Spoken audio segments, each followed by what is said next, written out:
the most inexpensive, easy to use, but also potentially one of the most dangerous modalities. You have to be able to tell, how do you determine how hot the hot pack should be? Patient's intact sensation. The problem with that is most people think if a little heat's good, then what? More heat's better. Exactly, more heat's better. And you can easily burn a patient with a hot pack because it wouldn't take too much. So you have to know if they have intact sensation. So you feel for temperature. You fill 2 test tubes. Give them the instructions. I'm going to touch you with the test tube, and what you tell me, does it feel warm or does it feel cool? Okay, so in order to eliminate the visual cue, close your eyes. Cool.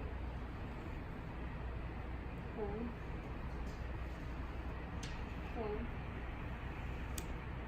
Cool. Cool. So you don't want to do it hot, cold, hot, cold, hot, cold. Right? Now, most athletes have intact sensation, but some people don't.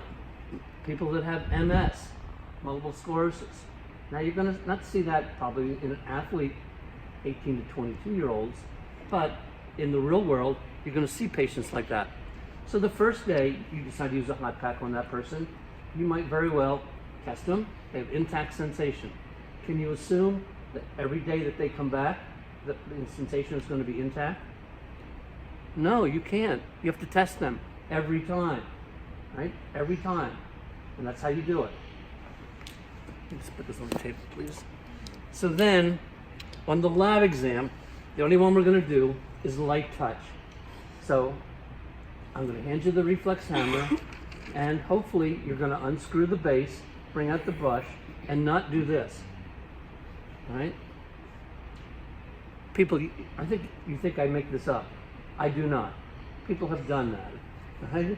And I say to myself, oh my God, where was that guy the day we did this? And the model, usually I'm sitting like there, looks over at me and says, oh my, this is one of the kids you told me about. So you unscrew the base, you give them the instructions. So you pull the sleeve down, if it doesn't automatically drop down, give them the instructions. I'm going to try to identify if you have intact sensation for light touch. In order to do that, I'm going to touch you on different parts of your body with this brush. I want you to tell me as precisely as possible where I touched you. You can either tell me or point to the body part. Okay? In order to eliminate the visual cue, you need to close your eyes. So if you say that on the lab exam, people, you get a 1/4 point. Okay? Now you do the test. So if you get the ankle, we're going to do, I want you to name that dermatome. Medial, L4, medial lower leg. And keep your eyes closed. L5, but remember L5 comes onto the top of the foot on the big toe side, okay? When you do this, touch them. Don't just do one of those type deals, or they can't even know if you really touch them or not. So brush them. So then I'm going to do lateral for S1, the entire bottom of the foot, S1, up the back of the leg, S2. Okay? So hopefully people, you've already learned your dermatomes. If you get the knee, we're going to do L2, anterior lateral thigh, L3, knee, L4, medial lower leg, L5, lateral lower leg, S2, up the back of the leg. If you get the shoulder card, side of the neck, C3, top of the shoulder, C4, lateral upper arm, C5, medial upper arm, T2. And remember, T2 comes across the chest, below the clavicle, and of course it goes around to the back too. So those are the points. So then, that's what we're going to do in the lab exam. But today we're going to do some of these others. So sharp dull. You undo the pin, give them the same instructions. I'm going to tell me if it feels sharp or it feels dull. So close your eyes. People, remember, the pin is sharp. Sharp. Dull. Okay? Now again, you don't do sharp, dull, sharp, dull, sharp, dull. You mix it up. Everybody good? Now the next is 2-point discrimination. So this anesthesiometer right here. are you touching the person 2 places at the same time or just one? Now we only have 4 of these because some have disappeared, and on the other 3, this endpoint has been knocked off because people just aren't careful. So you can do 1 or 2, okay?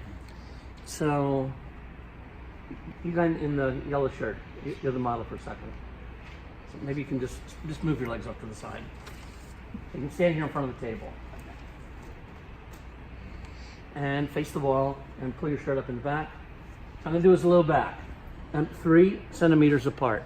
Okay? So you tell me, does it feel like 1 or 2 points? I'm touching you. Say it louder. 1. Okay? 1.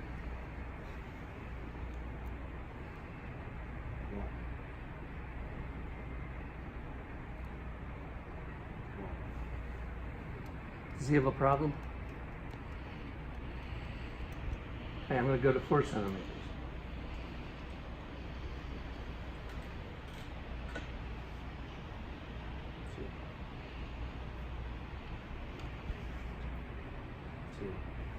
Okay, so at 4 centimeters, he has it. 3, he didn't. Now, you're done. Do I think you have a lot of 2-point discriminators in your low back? How much touching do you do with your low back? You go up, if this was a tree, you come up to the tree and rub it with your back to touch it? No. So where do you have most of your 2-point discriminators? And more specifically? More specifically? Fingertips. Right? You're down to 2 millimeters and you can tell the difference.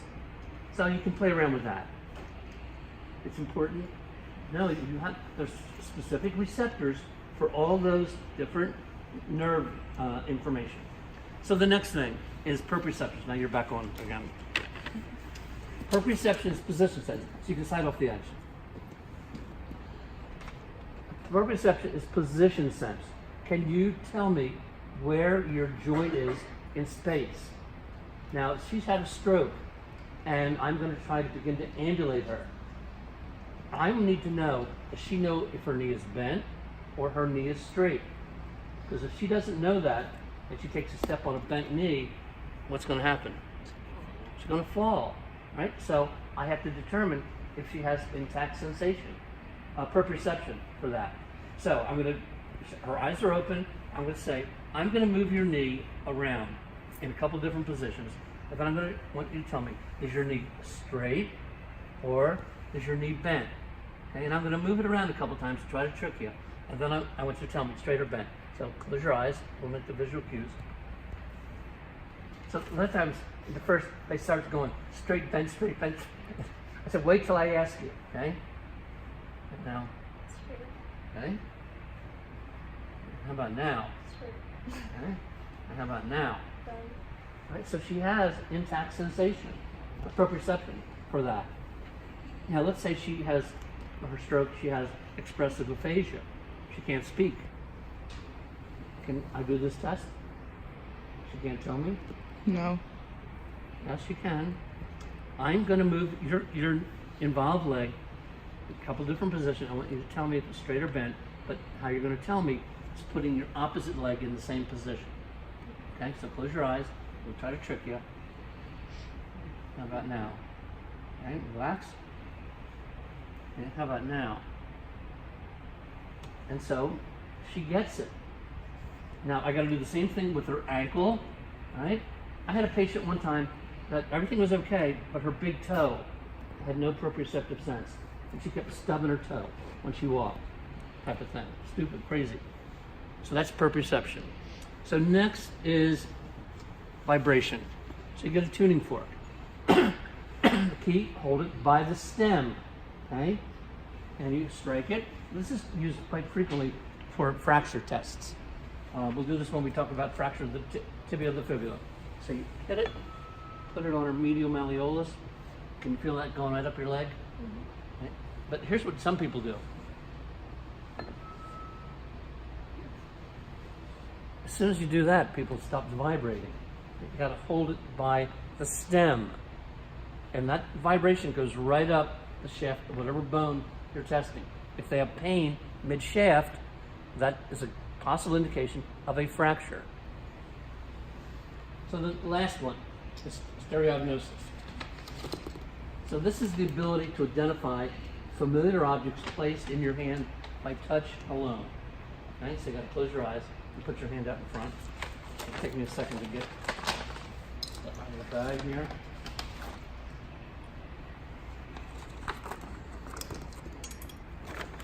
So the first, show everybody what it is.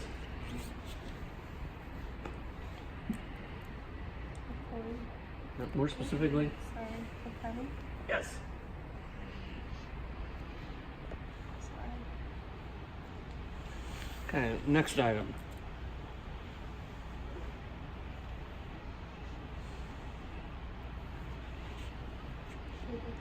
Okay. Again, familiar objects placed in your hand by touch alone.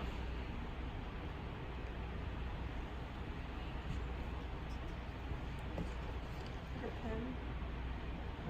More specifically? I don't know, the pen. The pen, right? Yeah. What are they called? Like a golf tee? Is that, what's that called? Golf tee. All right, close your eyes.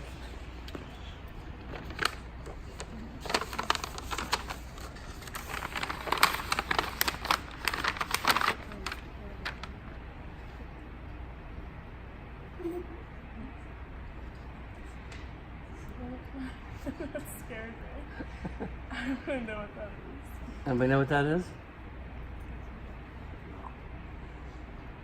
That's an ammonia capsule. Cloth wrap is a plastic vial, has ammonia. So if somebody gets their bell rung and you want to help them kind of wake up a little bit, you break that in your fingers and let them smell, not too close, and it kind of wakes you up. Okay? Ammonia capsule. So that was something most people don't know. So close your eyes one more time.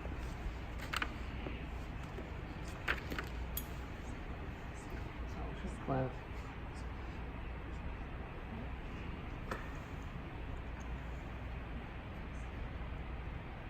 I don't know, like a corkscrew.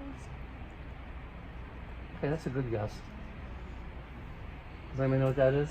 Wine stopper or wine plug. No. That's an oral screw. Open up your mouth if your jaw was closed shut and you're unconscious. Okay? So most of you guys have never seen that. Right? So that's stereognosis.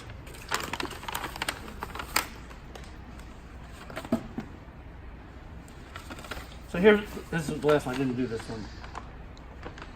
It goes. So where do you think I use that for? Nose. Bloody nose, stick it. So when I was the athletic trainer for the wrestling team, I had about 25 of these in my pocket at all times. Okay, the last thing on the sheet are the deep tendon reflexes. So the first one we'll do is the Achilles tendon. So again, I'm going to do it on her left leg, and why not on her right leg? Is there a difference between her 2 feet? Shoe on. Shoes weight, right? Oh wait. So Achilles tendon. So relax your foot. First, her foot is now in a plantar flex position, right? I want to bring her foot up to neutral. I'm going to strike the Achilles tendon. And I'm trying to see if the foot goes into plantar flexion. Sometimes I can see it, but and she doesn't have much of a response, but I definitely felt it go. Next is, so that's S1 reflex. That information went up the afferent nerve, the spinal cord, came right back down on the efferent nerve, motor nerve to the gastrocnemius, and her foot plantar flex. Patellar ligament. Find the tibial tuberosity, find the inferior pole of the patella, patellar ligament right there. That's an L4 reflex. Again, what's the dermatome for the knee? L3. The reflex is L4. Don't make that mistake. Okay? It happens every semester, people, even though I think I'm telling you this very clearly. So the last one, I'll use you again, since you have a t-shirt on. You're done. Biceps brachii. So I'm going to rest your forearm in my forearm. Put the tip of my thumb right on his biceps tendon. Okay? If you're not sure where it is, tell him to tighten up your muscle just for a second. And it becomes real obvious. Okay, then now be relaxed. And then I'm going to strike my IP joint. And most uppers are not as active as the lowers. I would see a little bit of elbow flexion if it was active. Okay? That's the only one you have to do in the lab exam. C5. Brachioradialis is C6. So I'm going to try to push your arm down. Don't let me. That's C6. That's brachioradialis. I'm going to hit the tendon right here on the lateral side of the radius. So support his forearm and see if that happened. And then triceps. Bring his arm out here. Strike the triceps tendon as it goes through the electron process. And you're trying to see if that. So his aren't active, but some of you will be. So you can do that for to quarter up.